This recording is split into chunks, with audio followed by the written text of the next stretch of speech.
اعوذ باللہ من الشیطان الرجیم بسم اللہ الرحمن الرحیم الحمدللہ رب العالمین الصلاة والسلام علی اشرف الانبیاء والمرسلین وخاتم النبیین سیدنا و مولانا علی رسولہ الکریم واہل بیتہ الطیبین الطاہرین المعصومین المظلومین اما بعد فقال اللہ تبارک و تعالی فی کتابہ المجید و فرقانہ الحمید بسم اللہ الرحمن الرحیم هو الذی ارسل رسولہ بالہدی ودین الحق لیظہرہ علی الدین کلہ ولو کرہ المشرکون۔ صدق اللہ العلی العظیم۔ آپ تمام برادران ایک بار اپنی حفظ و سلامتی کے لیے، مملکت پاکستان کے استحکام کے لیے، مقامات مقدسہ کی حفاظت کے لیے، علماء حق کی حفاظت کے لیے، حاضرین کی شرعی حاجات کی بجاوری کے لیے، بیماروں کی شفا کے لیے، بے گناہ اسرا کی رہائی کے لیے اور امام عصر کے ظہور میں تعجیل کے لیے ایک بار بلند تر محمدی صلوات پڑھیں۔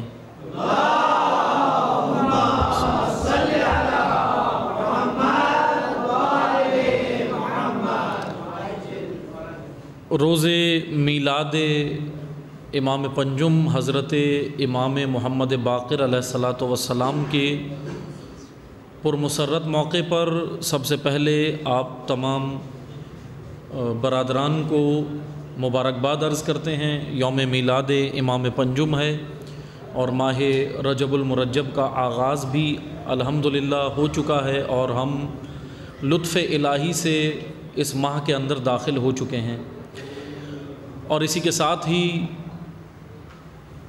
انقلاب اسلامی کے جو تمام عالم مستضعفین کی، تمام دنیا کے مستضعفین عالم کی نجات کا ضامن اور نجات کا واحد راستہ ہے، اس انقلاب اسلامی کی 42ویں سالگرہ کے موقع پر آپ تمام برادران ایمانی کو مبارکباد انقلاب کی بھی عرض کرتے ہیں کہ الحمدللہ یہ انقلاب کہ جس کے لیے ہم آج یہاں جمع ہوئے ہیں، جس کے عنوان سے ہم یہ نشست برپا کر رہے ہیں، کہ یقیناً لطف الہی اور کرم الہی سے یہ انقلاب کامیاب ہوا اور اس کے نتیجے میں افکار امام راحل امام خمینی رضوان اللہ تعالیٰ علیہ کے افکار ساری دنیا کے اوپر روشن ہوئے۔ اس توفیق پر کہ اللہ تعالیٰ نے ہمیں یہ توفیق عطا فرمائی کہ ہم یہاں اس موضوع پر گفتگو کے لیے حاضر ہوئے، ہم اللہ تعالیٰ کا سب سے پہلے شکر ادا کرتے ہیں کہ خداوند متعال نے یہ توفیق عطا فرمائی۔ مختصر میں چند عرائض آپ کی خدمت میں عرض کروں گا، آپ نے توجہ کے ساتھ سننا ہے کیونکہ پھر انشاءاللہ اس نشست کے بعد سوالات کا سلسلہ بھی ہے، لیکچر کے بعد ہے۔ میں کوشش کروں گا کہ مختصر سے وقت میں انشاءاللہ زیادہ سے زیادہ طالب علمانہ عرائض آپ کی خدمت میں عرض کر سکوں۔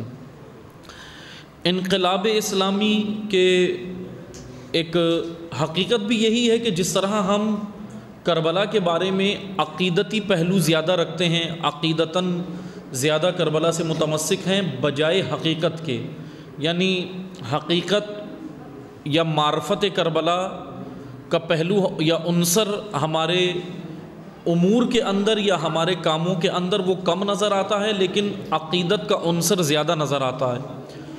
اسی طرح آج اگر ہم انقلاب کی بات کریں تو انقلاب میں بھی، انقلاب اسلامی کے عنوان سے بھی عقیدتی عنصر زیادہ نظر آتا ہے، لیکن معرفت کا پہلو اس سے ذرا دور نظر آتے ہیں۔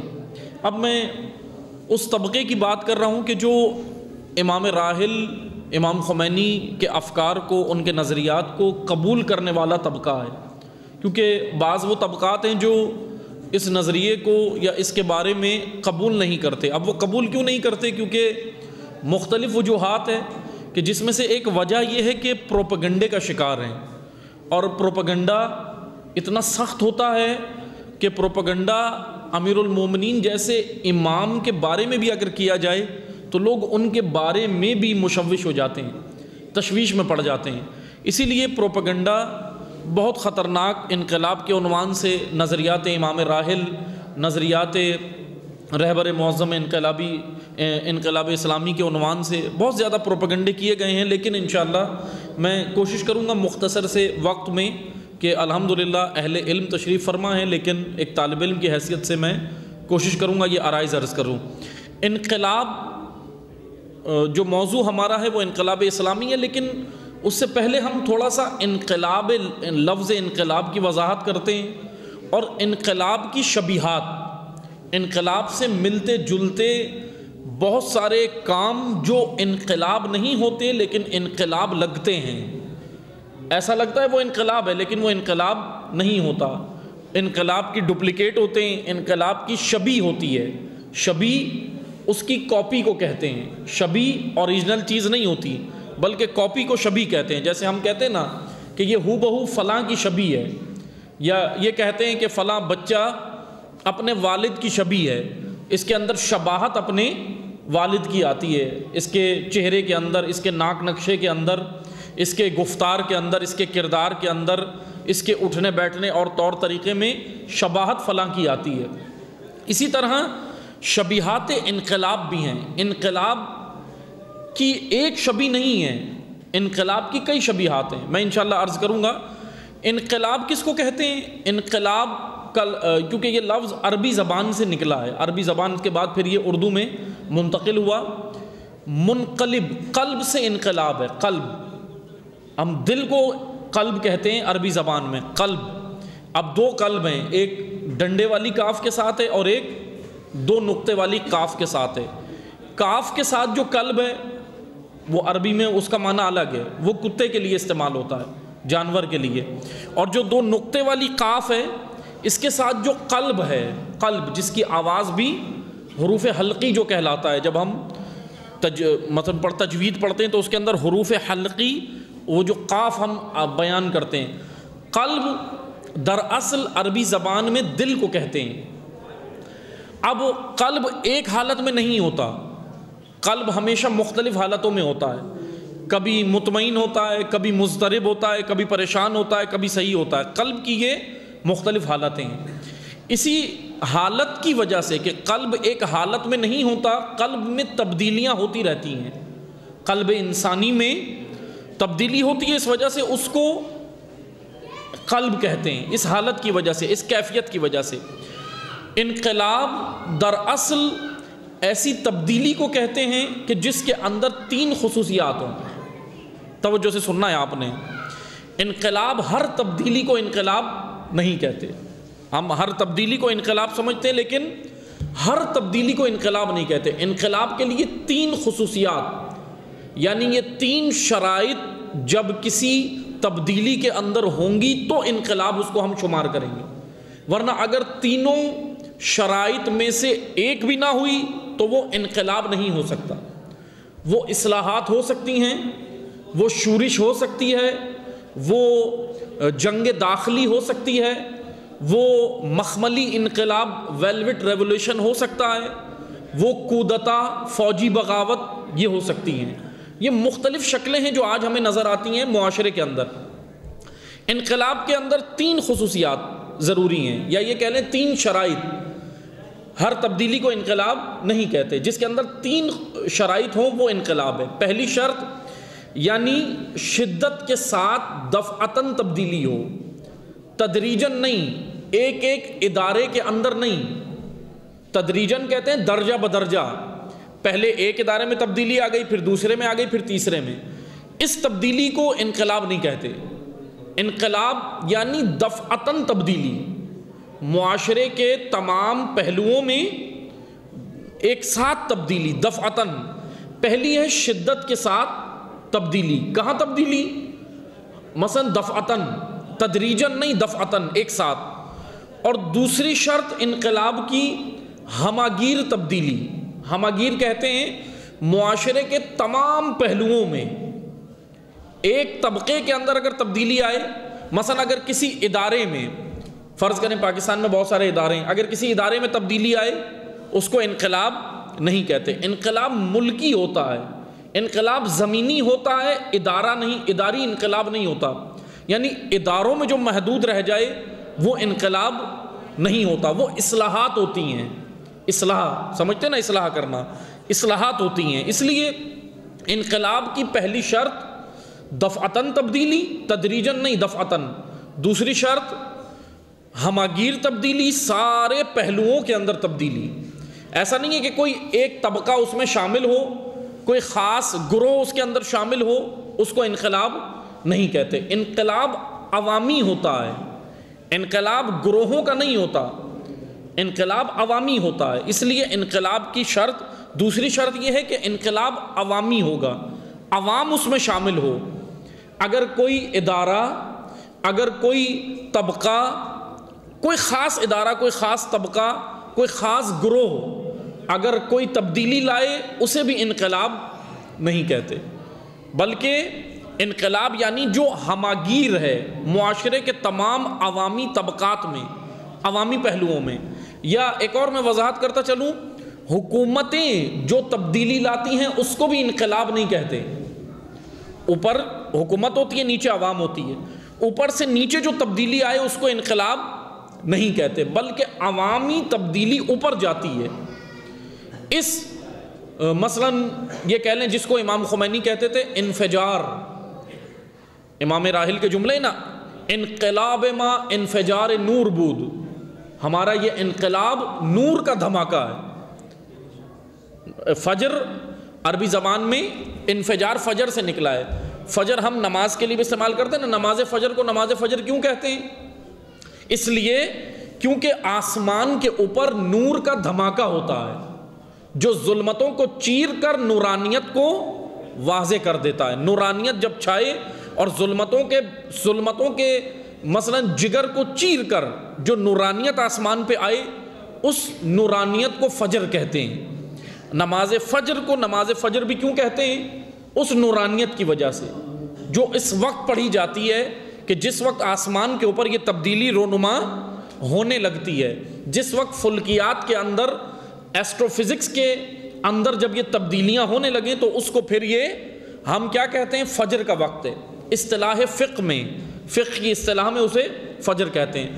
عزیزان محترم توجہ کریں، ہماگیر تبدیلی دو شرائط میں نے بیان کی ہیں، ابھی توجہ ہے تو میں آگے بڑھتا ہوں انشاءاللہ، سن رہے ہیں توجہ سے۔ پہلی کیا شرائط ہیں؟ 3 شرائط کے ساتھ وہ تبدیلی انقلاب کہلائے گی۔ پہلی، شدت کے ساتھ، دفعتاً، تدریجاً نہیں۔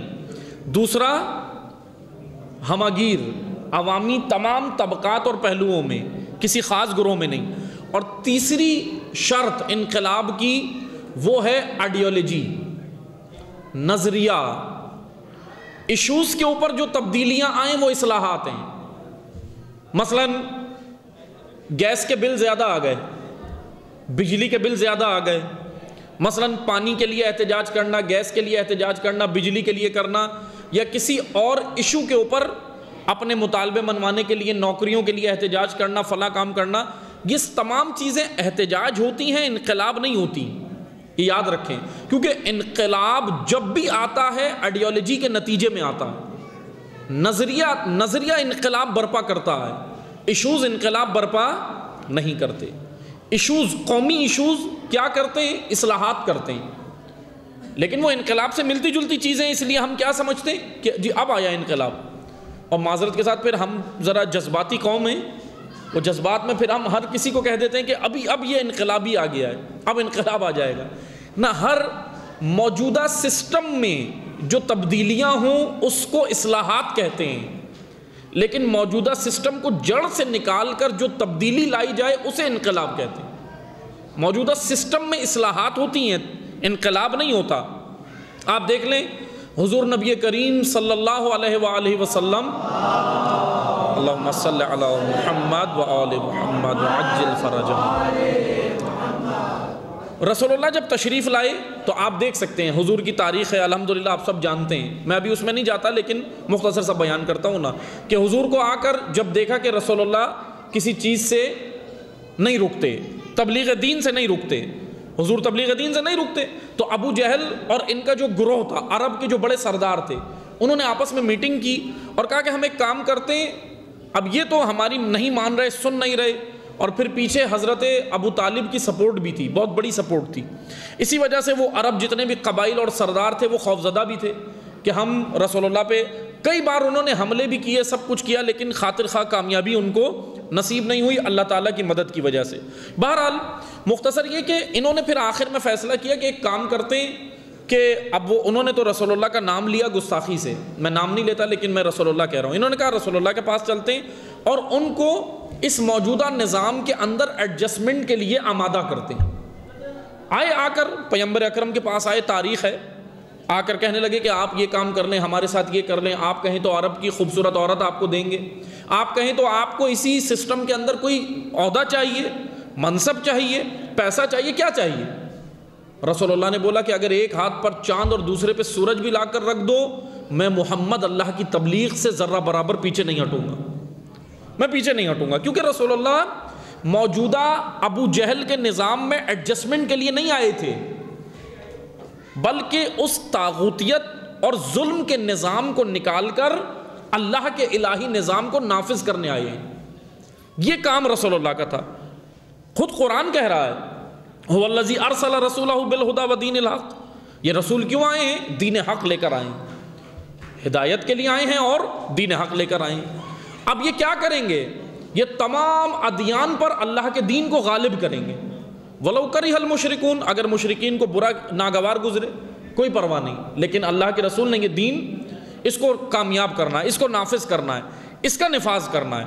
اب آئیں آپ عصر امام راحل میں، امام خمینی کے دور میں آئیں، یکم فروری 1979 1979 یکم فروری کو امام راحل امام خمینی جلا وطنی کے بعد آ گئے ایران۔ 5 فروری کی بات، 5 فروری کو باقاعدہ بختیاور نے، بختیاور وہ وزیر اعظم تھا جس کو رضا شاہ نے بعد میں اپنے طور پر مثلا اس کو منصب پہ بٹھا کر اور خود ملک سے فرار ہو گیا تھا، رضا شاہ۔ بختیاور نے 5 فروری کو امام کو خط لکھا ہے، امام راحل کو خط لکھا، امام خمینی کو خط لکھا اور کہا کہ آپ جو منصب کہتے ہیں ہم دینے کے لیے تیار ہیں، آپ جو منصب کہتے ہیں، آپ وزیر اعظم بننا چاہتے ہیں، آپ کیا بننا چاہتے ہیں، اس نے باقاعدہ آفر کی۔ لیکن امام خمینی نے کیا جواب دیا کہ طاغوتیت، استبداد اور ظلم کے ساتھ ہم ہرگز نہیں بیٹھ سکتے، ہم کوئی سمجھوتا نہیں کر سکتے۔ بلکہ امام خمینی نے بڑا خوبصورت جواب دیا، وہ خط جو اس نے لکھا تو اس وقت امام خمینی نے کیا جواب دیا؟ امام خمینی نے کہا کہ سنو، یہ ماموریت خمینی کی نہیں ہے کہ اس ملک میں کیا کرنا ہے، بلکہ یہ اللہ کا ارادہ ہے کہ اس ملک میں اسلام کا نظام قائم ہوگا۔ کہا کہ یہ میں نہیں کر رہا ہوں، یہ اللہ کر رہا ہوں، یہ خدا کا ارادہ ہے۔ اور ارادہ الہی کو امام راحل نے اس کو جواب دیا کہ سن اے بختیاور، سن، ارادہ الہی کو تم تو کیا، دنیا کی کوئی بھی طاقت اس کو روک نہیں سکتی جب اللہ کا ارادہ ہو۔ اور یقیناً دیکھیں آپ، انقلاب، بس توجہ کریں، انقلاب آئیڈیالوجی کا نتیجہ ہوتا ہے، فکر کا، نظریے کا نتیجہ ہوتا ہے۔ ایشوز کے اوپر جو تبدیلیاں آتی ہیں وہ انقلاب نہیں ہوتے، وہ اصلاحات اور پھر دیگر اس کی اور بھی چیزیں بیان کی جاتی ہیں علم سوشیولوجی میں، کیونکہ علم سوشیولوجی کا موضوع انقلاب ہے اور اسی کے پھر اندر بیان کیا جاتا ہے۔ بہرحال توجہ کریں، تین شرائط کے ساتھ جو تبدیلی آئے وہ انقلاب ہے۔ میں دوبارہ پڑھتا ہوں پھر اس کے بعد آگے بڑھوں تاکہ ذہن نشین ہو جائے۔ وہ 3 شرائط کیا ہیں؟ پہلی تو یہ ہے کہ وہ، آپ بتائیں تو میں آگے بڑھوں انشاءاللہ۔ معذرت، آواز سمجھ نہیں آئی۔ شدت کے ساتھ تبدیلی ہو، دفعتاً ہو، تدریجاً نہیں۔ دوسرا، ہمہ گیر ہو، تمام معاشرتی پہلوؤں کے اندر ہو۔ اور تیسرا، آئیڈیالوجی اس میں شامل ہو، آئیڈیالوجی کی وجہ سے ہو، یعنی نظریے کی وجہ سے ہو، ایشوز کی وجہ سے تبدیلی نہ ہو بلکہ نظریے کی وجہ سے ہو۔ اب بہرحال یہ ایک بڑا خوبصورت موضوع ہے، اگر اللہ تعالیٰ نے توفیق دی تو وہ بیان کریں گے کہ انقلابی طبقہ تیار کیسے ہوتا ہے، اس میں کیا کیا چیزیں ہیں۔ بہرحال وہ 6-7 چیزیں ہیں، ابھی موجود ہیں میرے پاس، لیکن ابھی وقت نہیں ہے، ورنہ اگر میں یہ بیان کرنے لگا تو پھر سارا لیکچر اسی پہ ہو جائے گا۔ بس اس میں سے میں مختصر سے آپ کی خدمت میں بیان کرتا ہوں کہ تاکہ اس میں سے ایک اہم ترین جو طبقہ ہے جو انقلابی طبقات کو تیار کرتا ہے وہ ہوتا ہے مراکز بسیج ساز. بسیج ساز، مراکز بسیج ساز، بسیج بنانے کے مرکز، بسیج بنانے کے مرکز. اب بسیج بنانے کے مرکز خود بھی پہلے بسیج ہوں. بسیج جملہ الحمدللہ جانتے ہیں سب کہ امام راحل نے یہ اصطلاح استعمال کی تھی، امام خمینی نے. بسیج، بسیج فورس بھی بنائی تھی اور یہ اصطلاح استعمال کی تھی. جیسے آج سپاہ پاسداران انقلاب ہے، یہ بنائی ہوئی امام خمینی نے، کیونکہ ایک فورس باقاعدہ بنائی تھی بسیج. بسیج، اب وہ بسیج کی تاریخ مثلا پوری وضاحت کا وقت نہیں ہے. توجہ کریں، میں مختصر سی تاریخ بیان کرتا ہوں. انقلاب یہاں تک کلیئر ہوا. اب ہم نے ابھی کلی طور پہ بات کی ہے انقلاب کی. اب وہ انقلاب اسلامی ہو یا غیر اسلامی ہو، لیکن ہر انقلاب کے لیے یہ 3 شرائط ضروری ہیں. پہلی دفعتاً تبدیلی، دوسرا معاشرے کے تمام پہلوؤں میں ہماگیر، اور تیسرا نظریے کے نتیجے میں، آئیڈیالوجی کے نتیجے میں. جیسے اگر ہم دیکھیں روس کے اندر انقلاب آیا تو پیچھے کمیونزم کا نظریہ تھا. نظریے کے بغیر کوئی بھی انقلاب نہیں آتا. مختلف ممالک میں ابھی آپ نے دیکھا، جیسے ترکی کے اندر کچھ عرصہ پہلے بغاوت ہوئی تھی ایک، وہ انقلاب نہیں تھا، وہ تھا کودتا. اس کو اصطلاح میں کہتے ہیں کودتا. کودتا یعنی فوجی انقلاب، جس کے اندر عسکری طاقتیں میدان میں آ کر اور اپنا کردار ادا کرتی ہیں. اس کو انقلاب نہیں کہتے. علم سوشیولوجی کی نگاہ میں اس کو کودتا کہتے ہیں. کودتا تھا یہ، ترکی کے اندر نہیں تھا. جیسے وینزویلا کے اندر ابھی معاملات ہوئے، جیسے اور ممالک کے اندر ابھی ہوتے رہتے ہیں. امریکہ کیونکہ پیچھے سے پش کرتا رہتا ہے تو مختلف ممالک میں ہوتے ہیں. تو یہ جتنی بھی تبدیلیاں آنے لگتی ہیں، ہم سب کو کہتے ہیں کہ شاید یہ انقلاب ہے. انقلاب نہیں ہوتا، بلکہ مختلف وجوہات ہوتی ہیں. کہیں پر سول وار ہوتی ہے، کہیں پر جنگ داخلی ہوتی ہے، کہیں پر اندرونی ملک کسی ملک کے اندر 2 گروہ لڑ رہے ہوتے ہیں، وہ بھی انقلاب نہیں ہوتا. وہ اس کو کہتے ہیں جنگ داخلی، سول وار. کودتا یعنی فوجی بغاوت، جس کے اندر عسکری بغاوت ہوتی ہے، اس کو بھی انقلاب نہیں کہتے. عزیزان محترم توجہ کریں، انقلاب سے ملتی جلتی ایک چیز ہے شبیہات انقلاب. انقلاب کی وضاحت ہو گئی. انقلاب سے ملتی جلتی چیز ہے اصلاحات. اصلاحات کہتے ہیں موجودہ نظام میں کچھ تبدیلیاں کرنا، لیکن وہ انقلاب نہیں ہوتا. جیسے میں آپ کو مثال دیتا ہوں، یہ بلڈنگ کھڑی ہوئی ہے، عمارت ہے. مثلا کسی عمارت کو آپ نے ڈیمولش کرنا ہے. کوئی گھر پرانا بنا ہوا ہے، اب جو بلڈرز حضرات ہیں وہ جانتے ہیں، کچھ ڈیمولش ہوتے ہیں گھر اور کچھ ڈیمولش نہیں ہوتے. اوپر کے فلور بنا لیے جاتے ہیں، نیچے کچھ تھوڑا اس کے اندر جو ہے سیمنٹ بجری لگا کر کچھ صحیح کر دیا جاتا ہے، ٹائلیں لگا دی جاتی ہیں، مضبوطی کے لیے پلر کھڑے کر دیے جاتے ہیں. اس کو بلڈنگ کی اصلاح کہتے ہیں. وہ بلڈنگ جو پوری گرا دی جائے اور گرا کر نئے سرے سے تعمیر ہو، اس کو انقلاب کہتے ہیں. لیکن وہ بلڈنگ جو موجودہ بلڈنگ کے اندر آپ مثلا پہلے سے 10 کمرے تھے 2 اور بنا دیں، جو 10 تھے انہی کو ٹھیک کر دیں، تو اس کو اصلاح کہتے ہیں، اصلاحات کہتے ہیں. اب آپ آئیں، تھوڑا سا میں تاریخ آپ کی خدمت میں عرض کرتا ہوں جتنا مختصر وقت ہے. مختصر تاریخ یہ ہے کہ جب ایران کے اندر، اب ہم انقلاب اسلامی کی بات کرتے ہیں. انقلاب یہاں تک سمجھ آیا کہ انقلاب کیا ہے؟ انقلاب یعنی 3 شرائط کے ساتھ تبدیلی، اور جس کے اندر سب سے مہم ترین ہے آئیڈیالوجی، نظریہ. نظریے کے بغیر انقلاب نہیں آتا، ایشوز پر انقلاب نہیں آتے. انقلاب سے ایک ملتی جلتی چیز ہے شبیہات انقلاب میں، وہ ہے اصلاحات. دوسری ہے انقلاب کی شبیہ، وہ ہے کودتا، فوجی بغاوت. تیسری ہے انقلاب کی شبیہ، جس کو شبیہ انقلاب کہتے ہیں، انقلاب نہیں ہوتا، اور وہ ہے سول وار، جنگ داخلی. اور چوتھی شبیہ انقلاب، جو انقلاب نہیں ہوتا لیکن انقلاب سے ملتی جلتی تبدیلی ہوتی ہے، وہ ہے مخملی انقلاب. اصطلاح میں اسے کہتے ہیں مخملی انقلاب، ویلوٹ ریولوشن. یہ پاکستان میں بھی ہوا ہے، ویلوٹ ریولوشن پاکستان میں بھی آیا ہے، لیکن اس میں عوام شامل نہیں ہوتی. یہ حکومتی اداروں کے اندر انقلاب آتا ہے. اس کو کہتے ہیں مخملی انقلاب. جیسے مخمل کا کپڑا ہوتا ہے نا، مخمل کے کپڑے کی وجہ سے اس کو مخملی کہتے ہیں. یعنی اس انقلاب میں خون نہیں بہتا. مخملی انقلاب میں، ویلوٹ ریولوشن میں یہ خونی انقلاب نہیں ہوتا. یہ اوپر سے حکومتی اداروں کے اندر خاموشی سے ایسے آتا ہے کہ نیچے عوام کو پتہ بھی نہیں چلتا. اور یہاں ابھی یہ جو موجودہ ابھی ہم جس ایج کے ابھی جوانان بیٹھے ہیں نا، میں انہی کی مثال دیتا ہوں. پاکستان میں کئی بار مخملی انقلاب آیا ہے، لیکن ایک میں آپ کے دور کی مثال دیتا ہوں، آپ کو جلدی سمجھ آئے گا. پاکستان میں جو مخملی انقلاب آیا تھا، ویلویٹ ریولیوشن، وہ تھا مشرف دور. پرویز مشرف کا جو دور تھا، موجود سابقہ صدر پاکستان پرویز مشرف صاحب کا جو دور تھا، وہ ویلویٹ ریولیوشن تھا، کیونکہ وہ اوپر سے کئی اداروں کے اندر باقاعدہ تبدیلی ہوئی اور وہ سارے سلسلے ہوئے. اس کو اصطلاح میں کہتے ہیں ویلویٹ ریولیوشن، یعنی مخملی انقلاب. بہرحال یہ ساری انقلاب سے ملتی جلتی چیزیں تھیں، لیکن یہ ایک بھی انقلاب نہیں ہے. انقلاب وہی ہے جو ہم نے 3 شرائط آپ کو بتائی ہیں. اب ہم آتے ہیں انقلاب اسلامی کی جانب. جب انقلاب اسلامی کی تحریک چلتی ہے تو ایران کے اندر 3 بڑے نظریات تھے جو اس وقت پہلے سے تحریکیں کام کر رہی تھیں. اب میں آپ کو وہ بتانا چاہ رہا ہوں کہ امام خمینی کہاں سے انٹر ہوئے ہیں.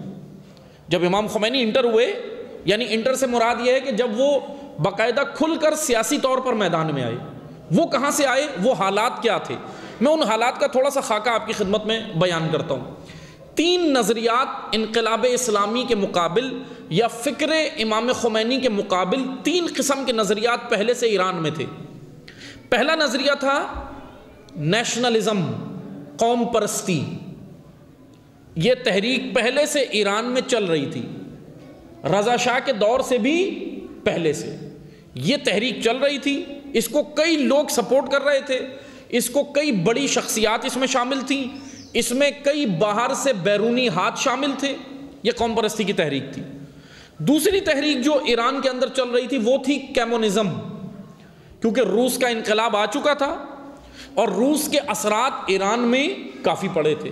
حالانکہ ایران میں ہی نہیں پڑے، کئی ممالک میں روس کے انقلاب روس کے کئی ممالک میں اثرات پڑے ہیں، جس میں ہمارا ملک بھی شامل ہے. پاکستان میں بھی کئی اثرات پڑے کمیونسٹ کے.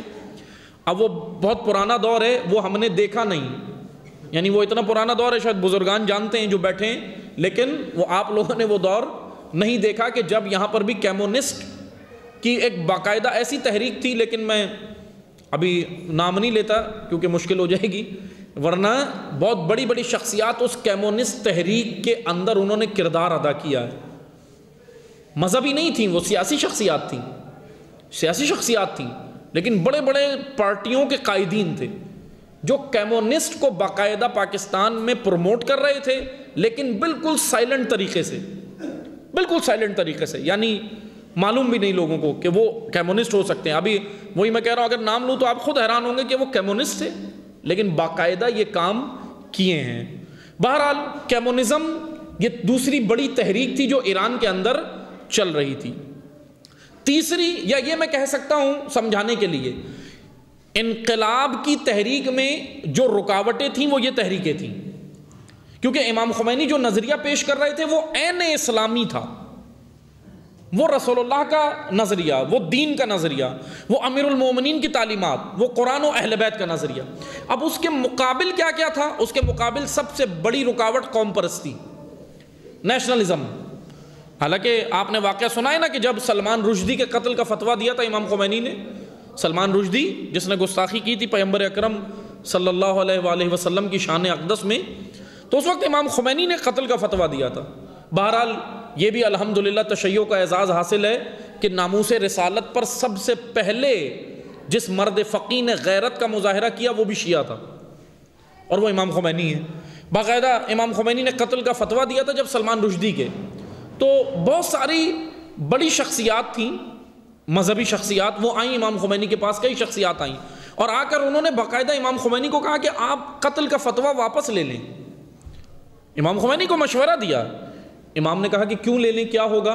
کہا کہ مشکلات ہوں گی. امام خمینی نے بولا، امام خمینی سنتے رہے، پہلے بولا کہ کیا مشکلات ہوں گی؟ کہا یہ مشکلات ہوں گی کہ ایران کے ساتھ مسائل ہوں گے، ایران پہ پابندیاں لگیں گی. کہا اور کیا مشکلات ہوں گی؟ کہا ایران کے ساتھ یہ ہو جائے گا. کہا اور کیا ہوگا؟ کہا ایران کے ساتھ یہ ہو جائے گا. کہا اور کیا ہوگا؟ کہا ایران کے ساتھ یہ ہو جائے گا. امام خمینی نے بولا کہ سنو، ایران کے ساتھ ہوگا، اسلام تو بچے گا.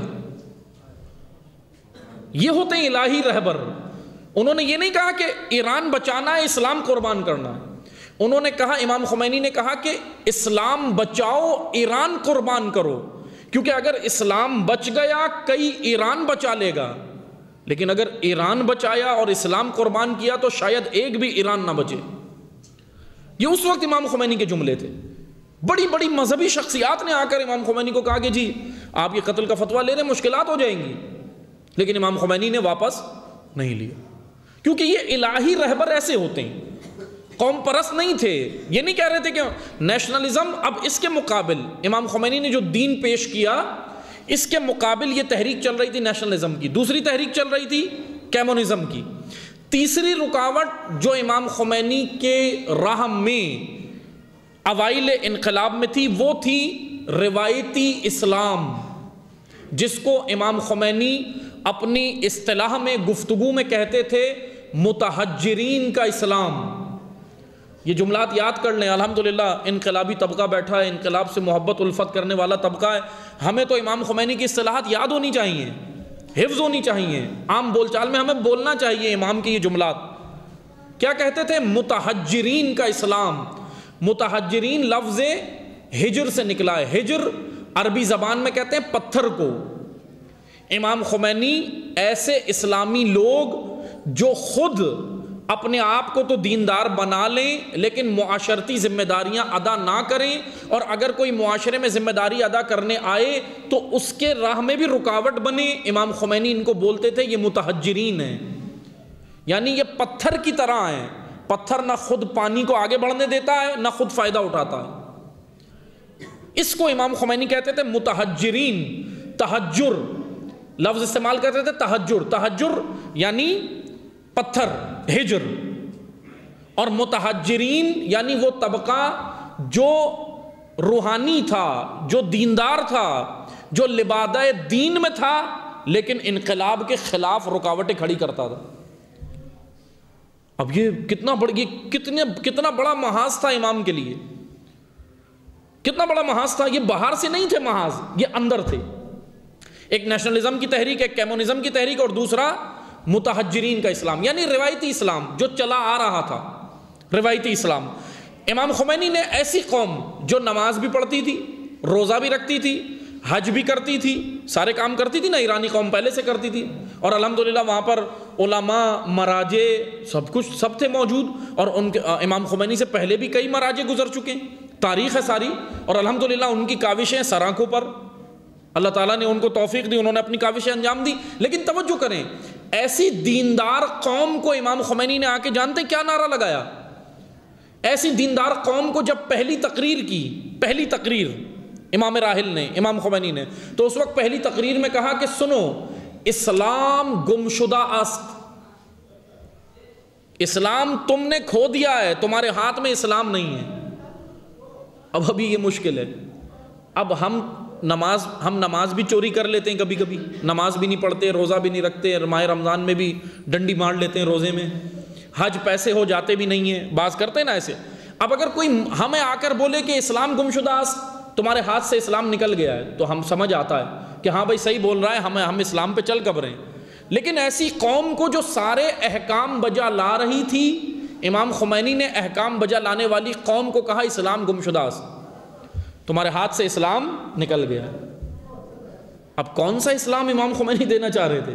لوگ پریشان بھی ہو گئے، کہنے لگے یہ کون سا، ہم سب کام تو کر رہے ہیں بالکل ہو بہو ایسے جیسے سید الشہداء امام حسین علیہ السلام نے کربلا میں پہنچ کر خطبہ دیا اور کہا کہ سنو، دین تمہارے ہاتھ سے نکل گیا ہے، دین کا برتن تم نے الٹ دیا ہے، برتن کی تلی پہ جو چکنائی ہوتی ہے اس کو لے کر تم دیندار بنے ہوئے. یہ امام حسین علیہ السلام نے کس کو کہا تھا؟ ایسے لوگوں کو جو حج کر رہے تھے، ایسے لوگوں کو جو روزے رکھتے تھے، ایسے لوگوں کو جو نمازی پرہیزگار تھے، ان کو امام حسین علیہ السلام نے بولا کہ تمہارے ہاتھ میں دین نہیں ہے. ہو بہو وہی نعرہ فرزند زہرا، فرزند حسین، پیرو حسین امام خمینی نے لگایا. وہی نعرہ، کیونکہ فکر وہی کربلا سے لی تھی، نظریہ وہی تھا، راہ وہی تھی. کیونکہ ایسے لوگ جو احکام تو بجا لا رہے تھے لیکن دین کا نظام فراموش تھا، دین کا نظام بھولے بیٹھے تھے. ایسی قوم کو اٹھ کر امام حسین نے بولا کہ نظام کے بغیر احکام بھی کسی کام کے نہیں ہیں. تمہاری تربیت، تمہارے لین دین، تمہارے روابط، یہ سارا دین نے دیا ہے، اس کے بغیر تم دیندار بنے ہوئے ہو۔ امام حسین نے ایسے دینداروں کی دینداری کو کل عدم قرار دیا۔ اسی طرح امام خمینی نے ایسے دینداروں کی دینداری کو کل عدم قرار دیا جو سسٹم آف اسلام یعنی ولایت کے بغیر سارے کام کر رہے ہیں، اسلام کے نظام کے بغیر سب انجام دے رہے ہوں۔ امام خمینی نے آ کر کہا اسلام گمشدہ است، اسلام تمہارے ہاتھ میں نہیں ہے، یہ صرف باتیں ہیں تمہاری۔ پھر یہاں سے امام خمینی نے، اب آپ توجہ کریں، یہ تاریخ ہے انقلاب کی مختصر سی، میں اوائل انقلاب بتا رہا ہوں کہ کس جگہ پر امام خمینی انٹر ہوئے ہیں انقلاب کی تحریک لے کر، کس جگہ پر، کیونکہ ایران میں پہلے سے یہ تین نظریات تھے، نیشنلزم، کیمونزم اور متحجرین کا اسلام، یہ تین بڑے بڑے طبقات تھے، ان سے مقابلہ امام خمینی کا۔ اب یہاں پر توجہ کریں، کچھ تحریکیں جو پہلے سے چل چکی تھیں، کیونکہ ایک مشکل ہر قوم کو ایک مشکل جب پیدا ہوتی ہے کہ جب پہلے سے وہ تحریکیں دیکھ کر ان کے نتائج دیکھ چکی ہو، پھر نئی تحریک پر اعتماد نہیں کرتی وہ قوم، ایسا ہے نا بھئی، پہلے سے تحریکیں چل رہی ہوں اور وہ خاطر خواہ کامیاب نہ ہوئی ہوں، ان کے نتیجے یا ثمرات ان کو اچھے نہ ملے ہوں، تو پھر وہ قوم اگلی جب تحریکیں ہوتی ہیں تو ان پہ اعتماد نہیں کرتی، بہت مشکل سے کرتی ہیں بعض قومیں، اور ہوتا بھی یہی ہے، نفسیات انسان کی۔ اب آپ توجہ کریں، 1905 ابھی انقلاب کب آیا ہے؟ 1979 میں، 1979 میں، 1905 ایک تحریک جس کو تحریک مشروطیہ کہتے ہیں، یہ اصطلاحات یاد کر لیں تاکہ آسانی ہو آگے۔ تحریک مشروطیہ، مشروطیہ حکومتی سسٹم کی ایک قسم ہوتی ہے۔ اس سے پہلے بھی ایک تحریک چل چکی تھی ایران کے اندر، اور وہ تھی تحریک تمباکو، وہ سب جانتے ہیں شاید۔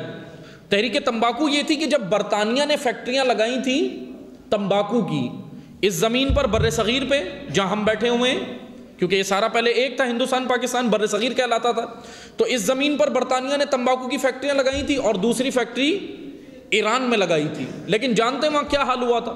لیکن الحمدللہ وہ تحریک کامیاب ہوئی تھی، اور وہ تحریک کس کی بصیرت سے کامیاب ہوئی؟ اس مرد مجاہد کا نام یاد تک نہیں ہے ہمیں، پڑھتے بھی نہیں ہیں اس کو ہم، اس مرد مجاہد کا نام ہے سید جمال الدین افغانی۔ یہ تھا وہ مرد مجاہد جس نے تحریک تمباکو کو کامیاب کیا تھا۔ وہ کیا تھی تحریک؟ وہ یہ تھی کہ برطانیہ تمباکو کی فیکٹریاں لگانے داخل ہوا تھا، لیکن آپ کو پتا ہے برطانیہ ایک سامراجی طاقت ہے شروع سے آج تک، بلکہ میں اگر بلا مغالطہ کہوں کہ برطانیہ وہ ملک ہے جو سارا کا سارا چوری کے پیسے سے بنا ہے، اپنا ایک بھی روپیہ برطانیہ کے پاس، انگلینڈ کے پاس نہیں ہے ابھی جتنا بھی، حتیٰ کہ ملکہ برطانیہ کی گلے میں جو ہار ہے نا، نیکلس، وہ بھی ہندوستان سے چوری کیا تھا انگریزوں نے، وہ بھی ان کا اپنا نہیں ہے۔ یہاں کے جو بادشاہ تھے، مغل بادشاہ اور دیگر گزرے ہیں، پھر وہ ہندوازم نے راجہ اور مہاراجہ کا جو سلسلہ رکھا تھا، یہ ان کے نیکلس اور ہیرے موتی کے ہار ہوتے تھے، یہ بھی یہاں سے چوری کر کے لے گئے۔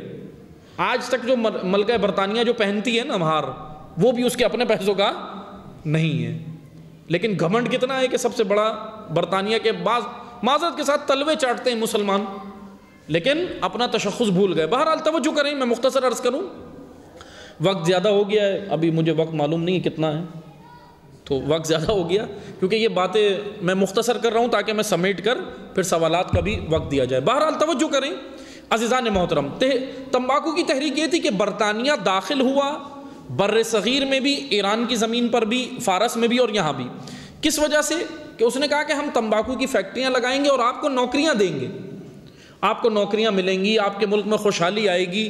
اب میں تاریخ بتا رہا ہوں، ماشاءاللہ سمجھدار آپ خود ہیں، عصر حاضر میں آپ خود سوچیں کہ کیا ہو رہا ہے ابھی، کیونکہ اتنا وقت تو نہیں ہے کہ میں اب حالات حاضرہ کے اوپر بھی پھر گفتگو کروں، ابھی اتنا وقت نہیں ہے۔ بہرحال برطانیہ نے فیکٹریاں لگائیں آ کر، اور وہ فیکٹریاں لگا کر اس نے یہ کام کیا، لیکن بڑے بڑے دیندار تھے، بڑے بڑے سب کچھ پڑھنے والے نہیں پہچان سکے کہ برطانیہ کا پیچھے ہدف کیا ہے۔ سید جمال الدین افغانی پہچان گئے، اور پھر سید جمال الدین افغانی نے جانتے ہیں کیا کیا؟ انہوں نے ایرانی قوم کی نبض چیک کر لی، نبض چیک کر لی کہ یہ قوم کس طرح کی ہے. پھر انہوں نے دیکھا کہ یہ قوم اپنے مراجع کا کہنا سنتی ہے. ان کے ہاں جو سب سے بڑی پاور ہے وہ ہے مرجع تقلید، ول پاور. ان کی اوپر جو پاور ہے، اب وہ انقلاب سے پہلے بھی علماء کی کم از کم مانتے تھے، سنتے تھے. جس حد تک، اب وہ ایک الگ موضوع ہے کہ کس حد تک سنتے تھے. سید جمال الدین افغانی نے یہ نبض ان کی پکڑ لی اور پھر کہا کہ یہ بتاؤ کہ یہ پہلے تو ایران میں انہوں نے کوششیں کی کہ یہ برطانوی فیکٹریاں نہ لگیں، لیکن کسی نے ان کی نہیں مانی. سب نے ان کو بولا کہ یہ جو ہے وہ ہماری ترقی نہیں چاہتا، یہ محدود سوچ کا انسان ہے. بہت لان تان کی انہیں. اب وہ بیچارے پریشان بھی ہو گئے کہ یہ کیا، میں ان کو اصلاح کرنے جاتا ہوں اور یہ قوم مجھے ہی الٹا سناتی ہے. پھر انہوں نے ان کی سائیکو پڑھ لی، اس قوم کی سائیکو کیا ہے، اس کی نفسیات کیا ہے. انہوں نے کہا کہ یہ قوم مراجع کے پیچھے ہے. بس انہوں نے یہیں سے اس کو یہ پکڑ لی، یہ نبض چیک کر لی، پکڑ لی. اور پھر کیا کیا، انہوں نے کہا کہ یہ بتاؤ کہ اس وقت ایرانی قوم کا سب سے بڑا مرجع تقلید کون ہے. انہوں نے بولا آیت اللہ کاظم شیرازی، میرزا شیرازی. آیت اللہ کاظم میرزا شیرازی یہ سب سے بڑے اس وقت مرجع تقلید تھے. انہوں نے بولا یہ اس وقت کہاں ہیں؟ کہاں؟ نجف میں تھے اس وقت وہ، نجف میں. تو سید جمال الدین افغانی ان سے ملنے نجف گئے. جب نجف گئے تو پتہ چلا کہ وہ نجف میں نہیں ہے، سامرا گئے ہوئے ہیں. پھر انہی کے پیچھے وہ سامرا آ گئے سید جمال الدین افغانی. وہاں ان سے ملاقات ہوئی تو مرزا شیرازی، ابھی یہ شیرازی نہیں سمجھیے گا جو برطانیہ کی گود میں ہے، یہ الگ ہے. آیت اللہ مرزا شیرازی، مرزا بھی نہیں، مرزا شیرازی ان سے ملے جا کر. مرزا کاظم شیرازی پورا نام ان کا. ان سے ملے جا کر اور کہا کہ آغا مجھے آپ سے کام ہے. انہوں نے بولا جی فرمائیے کیا کام ہے. کہا مجھے آپ سے فتویٰ چاہیے. اب وہ خود آیت اللہ بھی پریشان ہو گئے، کس بات کا فتویٰ چاہیے. کہا کہ تمباکو کے حرام ہونے کا فتویٰ. اب یہ کہنے لگے کہ کس طرح، مطلب کیا ہوا کیا ہے. کہا کہ ایسے ایسے واقعہ ہے، ایسے ایسے ہوا ہے. ایران کے اندر برطانیہ فیکٹری لگا رہا ہے اور یہ سامراجی طاقتیں یہ کام کریں گی کہ ان کو اپنا غلام بنا لیں گی. انہوں نے کہا، مرزا شیرازی صاحب نے کہا کہ یہ بتاؤ کہ میرے فتوے سے کام بن جائے گا. انہوں نے کہا کہ ٹھیک. انہوں نے یہاں سے ان کا فتویٰ لکھوایا باقاعدہ. جو انہوں نے فتویٰ دیا، انہوں نے فتویٰ یہ دیا، آغا مرزا شیرازی نے فتویٰ دیا کہ تمباکو کی فیکٹری لگانا، تمباکو اگانا، تمباکو کی فیکٹری میں کام کرنا، غیر ملکی تمباکو کمپنیوں کا ساتھ دینا سب حرام ہے. انہوں نے یہ ایک فتویٰ لیا، سید جمال الدین افغانی نے ایک فتویٰ لیا اور لے کر آئے ایران. آ کر سب کو بتایا یہ فتویٰ آغا مرزا شیرازی کا ہے. یہ فتویٰ پھیلنا تھا پورے ایران میں. ایرانیوں نے برطانیہ کو کک ماری باہر کر دی، فیکٹری اٹھا کے بند کر دی، سب ختم کرا دیا. یہ تھی تمباکو کی تحریک جو کامیاب ہوئی ایران میں. لیکن عزیزان محترم، انقلاب نہیں ہے، کیونکہ یہ ایشوز پر بات تھی. یہ ایشو تھا، نظریہ نہیں تھا. سید جمال الدین افغانی نے یہ نہیں کہا کہ نظریے کے تحت ان کو نہیں ابھارا، ایک ایشو کے اوپر بات کی. دوسری تحریک بڑی جو ایران میں چلی وہ تھی تحریک مشروطیہ. یہ حکومت کی ایک قسم ہے. حکومتیں دو طرح کی مثلا ہوتی ہیں، ایک عوامی ہوتی ہے، ایک فردی ہوتی ہے. فردی کے اندر دو حکومتیں ہوتی ہیں، ایک بادشاہت اور ایک مطلق العنان بادشاہت اور ایک دستوری بادشاہت. مطلق العنان اس بادشاہت کو کہتے ہیں جس کے اندر بادشاہ خود قانون ہوتا ہے، ون مین شو. بادشاہ خود قانون ہوتا ہے، اس کو کہتے ہیں مطلق العنان بادشاہت. یا میں اور سادہ سی زبان میں کہوں، یہ اونلی ڈکٹیٹرشپ ہوتی ہے، اونلی ڈکٹیٹرشپ. ایک دوسری بادشاہت ہے، وہ ہے دستوری بادشاہت. اس کے اندر بادشاہ حکومت کو چلاتا ہے لیکن قانون جو بنا ہوا ہوتا ہے اس کا مطیع ہوتا ہے. اس کو کہتے ہیں دستوری بادشاہت یعنی کانسٹیٹیوشنل ڈکٹیٹرشپ. ایک اونلی ڈکٹیٹرشپ ہے اور ایک کانسٹیٹیوشنل ڈکٹیٹرشپ ہے. یہ دو ڈکٹیٹرشپ ہیں اس وقت، آج بھی ہیں. بہت سارے ممالک میں ڈکٹیٹرشپ ہیں اور بہت سارے ممالک میں کانسٹیٹیوشنل ڈکٹیٹرشپ ہے. جیسے سعودی عربیہ ہے، سعودی عرب میں آج کانسٹیٹیوشنل ڈکٹیٹرشپ ہے. البتہ خاندانی موروثی سلسلہ ہے کہ خاندانی افراد اس میں منتخب ہوتے ہیں، لیکن ایک کانسٹیٹیوشنل ڈکٹیٹرشپ وہاں پر رائج ہے. ایران کے اندر جو دوسری تحریک چلی تھی وہ تھی اس سسٹم کے خلاف، کانسٹیٹیوشنل ڈکٹیٹرشپ کے خلاف، اس کو کہتے ہیں تحریک مشروطیہ، لیکن یہ خاطر خواہ کامیاب نہیں ہو سکی، کیونکہ رضا شاہ سے پہلے اس کے والد کا نام تھا رضا خان۔ برطانیہ جب ملک کے اوپر، کیونکہ برطانیہ پہلی جنگ عظیم کے بعد برطانیہ پاور میں تھا، ابھی دوسری جنگ عظیم نہیں ہوئی، پہلی جنگ عظیم کے بعد برطانیہ پاور میں تھا، اور برطانیہ کا اثر و رسوخ ایران پہ کافی تھا، اور برطانیہ جانتے ہیں کیا کرتا تھا اس وقت؟ 1905 اور 1907 کی بات میں کر رہا ہوں، یا 1920 تک یہ حال رہا ہے ایران میں، اور وہ یہ تھا کہ ایران کا جتنا تیل تھا 15% تیل ایران کو ملتا تھا، باقی 85% تیل ایران کا برطانیہ لے جاتا تھا، 85% تیل اس کے اپنے ملک کا برطانیہ قابض تھا۔ پھر اس کے بعد امریکہ اور روس میں ایک الگ جنگ چل رہی تھی ایران کے سمندر پہ قبضے کی، خلیج فارس، جو آج آپ نیوز کے اندر سنتے ہیں، خلیج فارس کے اوپر مثلا ایرانی بیڑا تیل لے کے جا رہا ہے، اس کو روک لیا، فلاں روک لیا، سنتے ہیں نا نیوز میں، وہ خلیج فارس، اس کو کہتے ہیں گرم سمندر، کیونکہ گرم سمندر بڑے کام کے ہوتے ہیں، اس وجہ سے کیونکہ اس کے اوپر تجارت بہت زیادہ ہوتی ہے۔ آج یہ جو سب کی رال ٹپک رہی ہے نا، جتنے بھی یورپی ہیں اور باہر کے لوگ ہیں، ان کی کیوں یہ پاکستان، الحمدللہ پاکستان کو بھی یہ نعمت ملی ہے، ہمارے پاس جو سمندر ہے جہاں ہم بیٹھے ہیں، یہ تجارت کے لیے موزوں اور خوبصورت اور زیبا سمندر، یہ ہر ملک کو نصیب نہیں ہوتا، یہ نعمتیں بہت کم ممالک کو ملی ہیں، اس میں سے ایک ایران بھی تھا۔ بہرحال ایک تحریک مشروطیہ تھی جو کامیاب نہیں ہوئی، تمباکو کی تحریک کامیاب ہو گئی سید جمال الدین افغانی کی بصیرت کی وجہ سے، تحریک مشروطیہ کامیاب نہیں ہوئی۔ تیسری تحریک جو تھی وہ تھی تیل کی قومیانی تحریک۔ جب برطانیہ تیل لے جانے لگا تو ادھر دو بڑی شخصیات نے کردار ادا کیا، تحریک بنائی، ایک سیاسی شخصیت تھے اور ان کا نام تھا ڈاکٹر محمد مصدق، یہ سیاسی شخصیت تھے، اور دوسری مذہبی شخصیت تھے، ان کا نام تھا آیت اللہ ابو القاسم کاشانی۔ ان دونوں شخصیات نے کردار ادا کیا اور تیل کی تحریک کو کامیاب کیا۔ تیل کی تحریک کامیاب ہوئی، ایران میں پھر عوام اٹھی اپنے تیل کے اور حقوق اور جائز مطالبات کے لیے۔ یہ سارا کام ابھی جب ہو رہا ہے جب امام خمینی مدرسے میں پڑھ رہے ہیں، یہ سارا کام ایران میں چل رہا ہے، تحریکیں چل رہی ہیں۔ لیکن اب جب امام راحل نے شعار بلند کیا، اب دیکھیں تمباکو کی تحریک بھی کامیاب ہوئی، تحریک مشروطیہ کامیاب نہیں ہوئی، بادشاہت آ گئی، رضا خان کا بیٹا رضا شاہ آ گیا، وہ کامیاب نہیں ہوئی۔ تیسری تحریک جو تھی وہ کامیاب ہوئی، تیل کی قومیانی تحریک، کیونکہ عوام اس میں اٹھ کھڑی ہوئی تو رضا شاہ بھی اس لیے گھبرا گیا، رضا خان جو اس کا باپ تھا وہ بھی گھبرا گیا، انہوں نے بولا کہ ایسا نہ ہو کہ عوام ہو، انہوں نے پھر مراعات دینا شروع کر دی، عوام کو ریلیف دیا۔ ریلیف عوام کو اسی لیے دیا جاتا ہے ٹھنڈا کرنے کے لیے۔ کوفہ کے اندر امیر شام اسی طرح کرتا تھا، معاویہ جانتے کیا کرتا تھا؟ کوفہ کے اندر اس نے جتنی حکومت کو اپنے چلایا ہے نا، اپنے دور حکومت میں معاویہ نے، کیونکہ واقعاً بڑا شاطر اور چالاک تھا، اس نے ایسے چلائی حکومت کہ کوفہ میں 6 مہینے ایک گرم حاکم بھیجتا تھا جو ظالم ہوتا تھا، جو کوفہ والوں پہ ظلم کرتا تھا، پھر جب عوام یہ چیک کرتا تھا کہ عوام اٹھنے والی ہے تو پھر بالکل نرم بھیج کر ان کو ریلیف فنڈ دیتا تھا، ان کو مراعات دیتا تھا، ان کو سب کچھ دیتا تھا۔ یہ حکومتی ایک سسٹم ہوتا ہے باقاعدہ جو چل رہا ہوتا ہے، یہ کوفہ کی ہسٹری کے باقاعدہ۔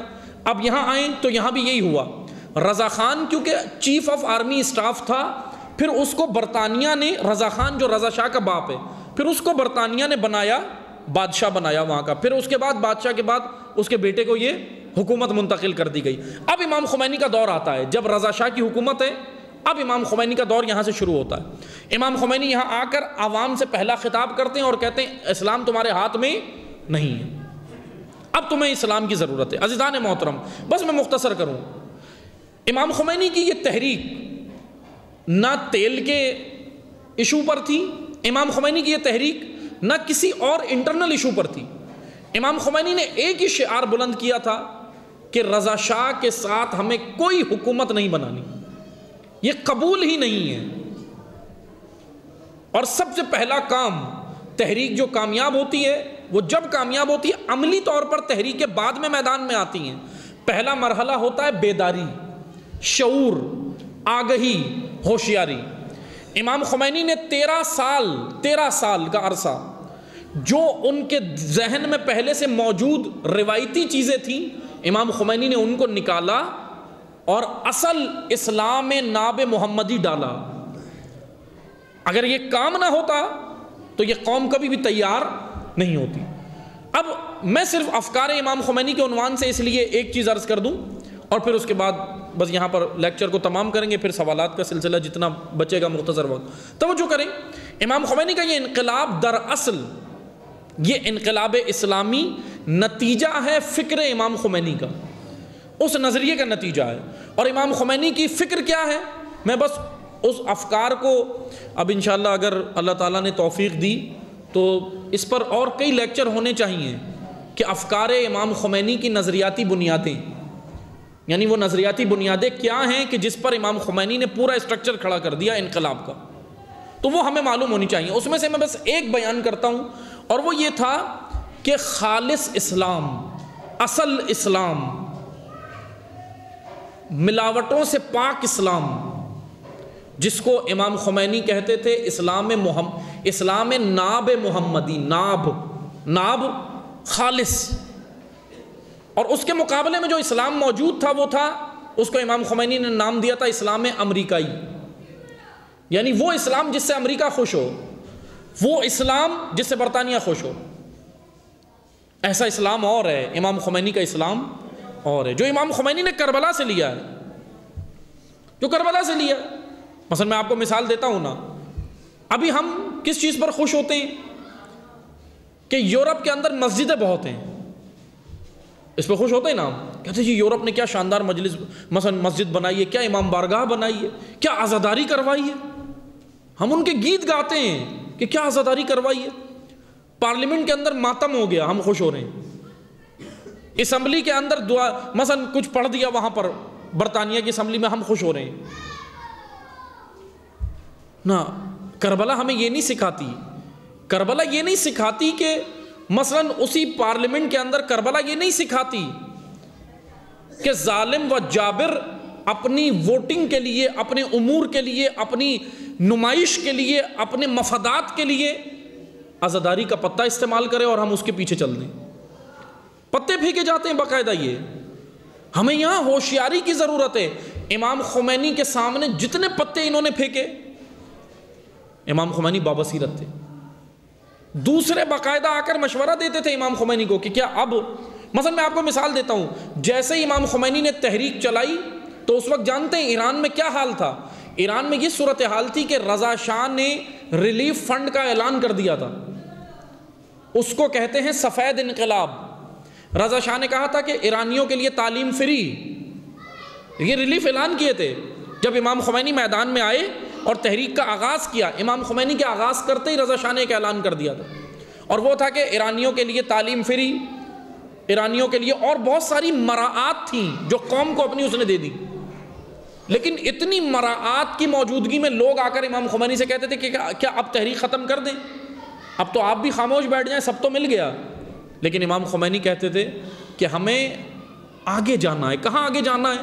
ہمیں ہدف پہ نگاہ رکھنی، اور وہ ہدف کیا تھا کہ موجودہ نظام کو ہٹانا، نارضایتی، موجودہ نظام سے نارضایتی۔ عزیزان محترم، یہ کیسے ہوتا ہے؟ یہ جب ہوتا ہے کہ جب انسان کربلا شناس بنتا ہے۔ امام خمینی نے یہ کربلا سے لیا تھا نظریہ۔ ایڈجسٹمنٹ کی آفر امام حسین کو کم تھی۔ مکہ کے اندر گورنر مکہ کا بھائی خود آیا ہے، عمر بن سعید، تاریخ ہے، امام حسین کے پاس آ کر آفر کی تھی کہ آپ اگر کہیں تو میں کچھ یزید سے بات چیت کرا دوں آپ کی۔ امام حسین کو کہا تھا میں ایڈجسٹمنٹ کرا دیتا ہوں۔ امام حسین نے کیا جواب دیا تھا؟ تفن لحاظ الکرام، تیری باتوں پر تف ہو۔ اور بعض تو روایات میں یہاں تک ملا ہے امام حسین کے قریب ہنٹر رکھا ہوا تھا، ہنٹر ہاتھ میں اٹھا لیا۔ اس جملے پر، اس بات پر امام حسین اتنا نالا، اتنا ناراض اور ایسے سخت ناراض ہوئے کہ ہنٹر ہاتھ میں اٹھا لیا کہ تو نے سوچا بھی کیسے کہ حسین اور یزید کے مذاکرات کرا دے، تو نے سوچا بھی کیسے؟ امام حسین نے اس کو تنبیہ کی، اور پھر باقاعدہ وہ ڈائلاگ موجود ہے تاریخ میں۔ عزیزان محترم، انقلاب کربلا کے بطن سے نکلا، یہ انقلاب اللہ تعالیٰ کا کیا فرمان ہے؟ هو الذی ارسل رسولہ بالہدی، یہ رسول دین کو غالب کرنے آئے ہیں۔ دین نافذ تو ہو گیا ہے، ابھی غالب نہیں ہوا۔ غالب کیسے ہوگا؟ غالب تو جب ہوگا نا جب وہ آئے گا بارواں، لیکن اس کے لیے زمینہ سازی کیا ہے؟ ظہور کی زمینہ سازی انقلاب ہے. یہ انقلاب اسلامی ظہور کے لیے زمینہ سازی ہے. انقلاب اسلامی سے پہلے ہم یہ کہہ سکتے تھے ہمیں نہیں پتا کہ ظہور کے لیے کیسے تیار ہو. آج تو امام خمینی نے بتا دیا نا کہ انقلاب کے امام کی تیاری یہ ہے، اپنی زمینوں کو آمادہ کرنا، اپنی زمینوں کو تیار کرنا. آج تمام دنیا کا راہ حل. آپ مجھے بتائیں نائجیریا میں انقلاب سے پہلے تشیع بھی نہیں تھا. نائجیریا جیسا ملک افریقہ کا، شیخ زاکزاکی، ابراہیم زاکزاکی حفظ اللہ، اللہ تعالیٰ ان کو حفظ و سلامتی عطا فرمائے. شیخ ابراہیم زاکزاکی نے کیا کیا؟ اس فکر کو پڑھا ہے، امام خمینی کے نظریے کو پڑھا، اور آ کر کیا کیا؟ 30 سالوں کے اندر، only 30 years، 30 سالوں کے اندر جہاں ایک گھر شیعہ نہیں تھا 1.25 کروڑ شیعہ بنا دی. 1.25 کروڑ، 1 کروڑ 25 لاکھ شیعہ تیار کر دیے. لیکن نہ کہ روایتی شیعہ، نہ کہ رسوماتی شیعہ، بلکہ انقلابی شیعہ، سمجھنے والا، کربلائی حقیقی عاشورائی شیعہ. اور ایسا تیار کیا کہ آج بھی جھک نہیں رہا. حکومتیں آفر کر رہی ہیں، زاکزاکی کو کئی آفریں کی ہیں حکومت نے، لیکن اتنا غیور ہے یہ حسین کا فرزند، اتنا غیور ہے یہ کربلائی فرزند کہ اگر ذلت سے آنکھ کا علاج کروایا جائے تو وہ کہتا ہے مجھے ایسی ذلت سے آنکھ کا علاج کرانے سے بہتر ہے کہ عزت کے ساتھ میں اندھا بن کے جیوں. ذلت کے ساتھ مجھے روشنی بھی نہیں چاہیے.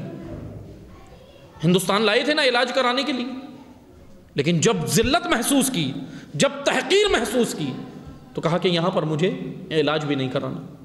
یہ ہے کربلا. کربلا مفادات نہیں، کربلا عزت سے جینا سکھاتی ہے. ہماری نگاہ میں مفادات ہوتے ہیں، معذرت کے ساتھ، مفاد پرست اور ہے، حق پرست اور ہے. جن کی نگاہ میں حق ہو. امام خمینی نے حق پرستی کا دین دیا. اب سوال یہ بنتا ہے نا کہ امام خمینی سے پہلے، نہ امام خمینی سے پہلے الحمدللہ تمام مراجع سر آنکھوں پر، انہوں نے اپنا کام کیا. لیکن یاد رکھیں، آج میں بلا مغالطہ عرض کروں کہ امام خمینی اور دیگر علماء میں یہی فرق ہے. خمینی اور دیگر علماء میں جانتے کیا فرق ہے؟ وہ یہ فرق ہے کہ سب نے آ کر اسلام پڑھا، کتابوں میں محفوظ کیا، رکھ کر دے دیا. لیکن خمینی وہ ہے جس نے اسلام کو کتابوں سے، لائبریریوں سے، مدرسوں سے، خانقاہوں سے، امام بارگاہوں سے، عزا خانوں سے، سب جگہ سے نکال کر اسلام کو میدان میں لا کر عملی طور پر پیش کیا. خمینی وہ ہے جس نے اسلام کا نظام پیش کیا نکال کر. میں آپ کو ایک مثال دیتا ہوں، یہ میں نے کئی جگہ دی ہے، شاید آپ نے سنی ہوگی. اسلام ایک مکمل بہتی ہوئی نہر ہے، شریعت ہے، گھاٹ ہے. یہ میں کئی جگہ مثال دے چکا ہوں اور کئی بار دے چکا ہوں، لیکن دوبارہ دے دیتا ہوں تاکہ یہ جوانوں کے لیے اور آسان ہو جائے. مثلا فرض کریں اگر نہر بہہ رہی ہے، نہریں دیکھی ہیں نا سب نے، گاؤں میں تو دیکھی ہوں گی، وہاں بھی بہتی ہیں. نہر آپ نے دیکھی ہوگی، نہر بہہ رہی ہے. نہر کے اوپر یہاں سے یہ برادر گئے، یہ گلاس لے کر گئے، گلاس لے کر گئے پانی کا یہ، اور انہوں نے جا کے نہر سے گلاس بھرا. یہاں سے یہ دوسرے اٹھے، یہ جگ لے گئے. تیسرے اٹھے، بالٹی لے گئے. چوتھے اٹھے، پورے 40,000 گیلن والا ٹرک لے گئے. اب ان چاروں کو نہر سے پانی ملے گا یا نہیں؟ چاروں کو نہر پانی دے گی.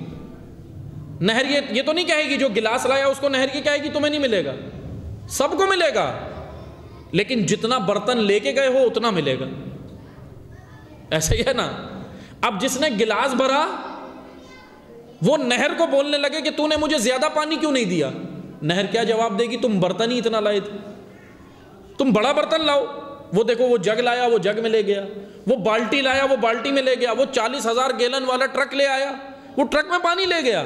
بھائی آپ گلائے گلاس تھے، نہر کا قصور نہیں ہے، آپ برتن کیا لے کر گئے ہو. بس توجہ کریں گے، مثال تھی، مطلب کی طرف آئیں. دین ایک بہتی ہوئی ہدایت کی نہر ہے. دین بہتی ہوئی ہدایت کی نہر ہے. کوئی دین کی نہر پہ گیا، اسے صرف فقہ نظر آیا کیونکہ اس کا برتن فقہ کے برابر تھا.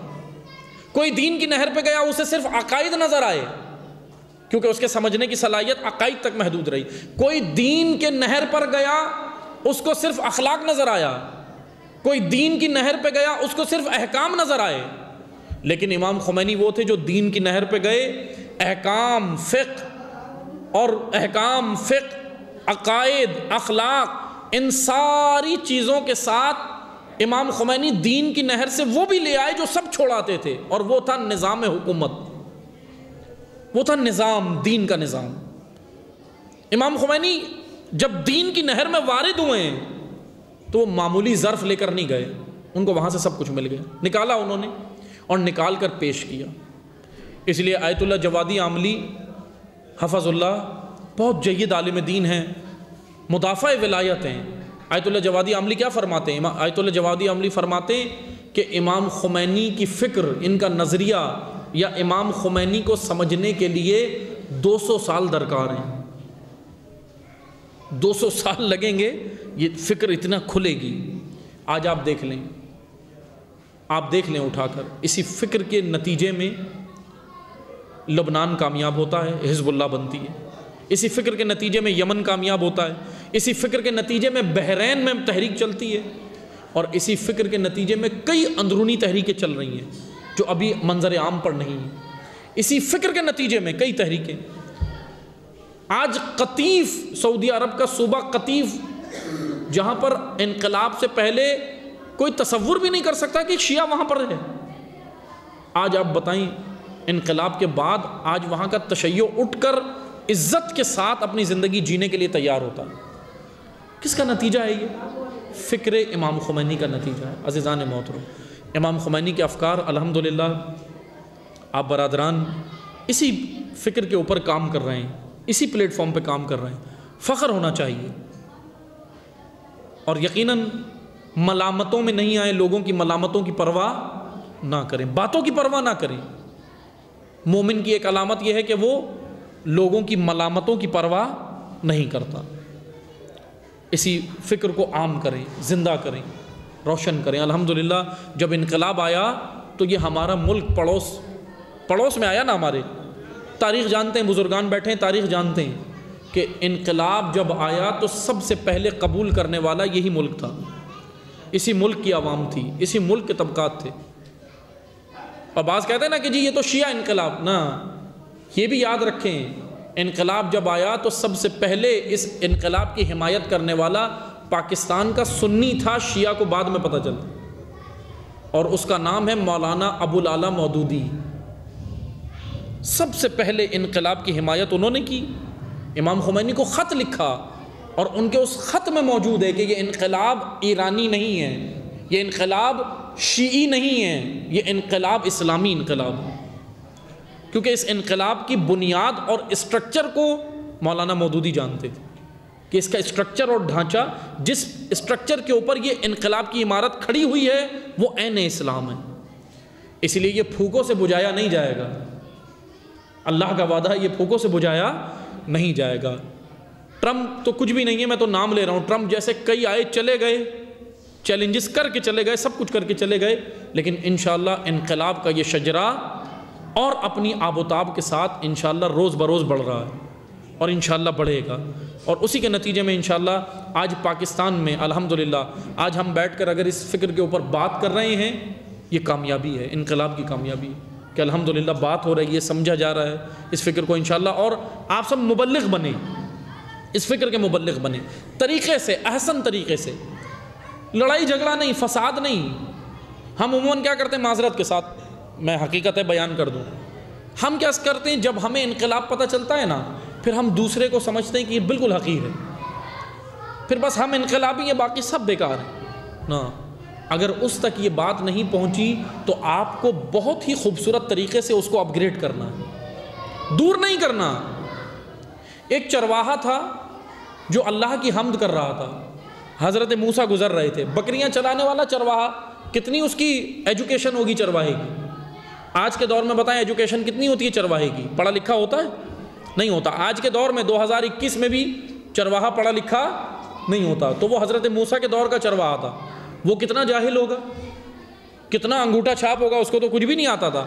وہ نہر کے کنارے بیٹھ گیا اور بیٹھ کر حمد کر رہا تھا اللہ کی، حمد کرنے لگا، کہنے لگا پروردگارا اے کاش تو میرے پاس ہوتا میں تیرے بالوں میں کنگھی کرتا، اے خدا تو میرے پاس ہوتا میں تیرا منہ دھلاتا، اے خدا تو میرے پاس ہوتا میں تیرے ہاتھ پاؤں دھلاتا۔